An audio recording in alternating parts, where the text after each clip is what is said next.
আসসালামু আলাইকুম। আশা করি সবাই অনেক ভালো আছেন। আমাদের আরএমজি সেক্টরে একজন মার্চেন্ডাইজারের ভূমিকা অনেক গুরুত্বপূর্ণ। একজন মার্চেন্ডাইজার একটা কোম্পানি ভেদে তার জব রোলে কিছুটা পার্থক্য থাকে। কোনো অর্গানাইজেশনে মার্চেন্ডাইজার শুধু order execution, order follow up, buyer communication, supplier communication, sourcing এই রোলগুলো প্লে করে থাকে।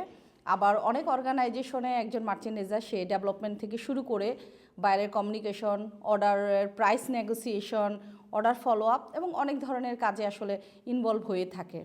তো এটা খুবই গুরুত্বপূর্ণ একটা কাজ এবং খুবই স্ট্রেসফুল একটা কাজ।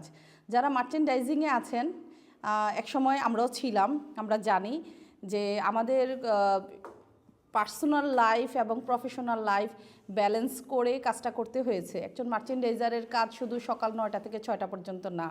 সে যখন অফিস থেকে বাসায় যাবে তখনও তার কোনো না কোনো কাজের সাথে আসলে ইনভলভ থাকতে হয়। এবং যারা মার্চেন্ডাইজিংয়ে খুবই ভালো করে, পরবর্তীতে তারাই ওই অর্গানাইজেশনে বা এই সেক্টরে পরবর্তী খুব ভালো পজিশনে তারা পৌঁছাতে পারে।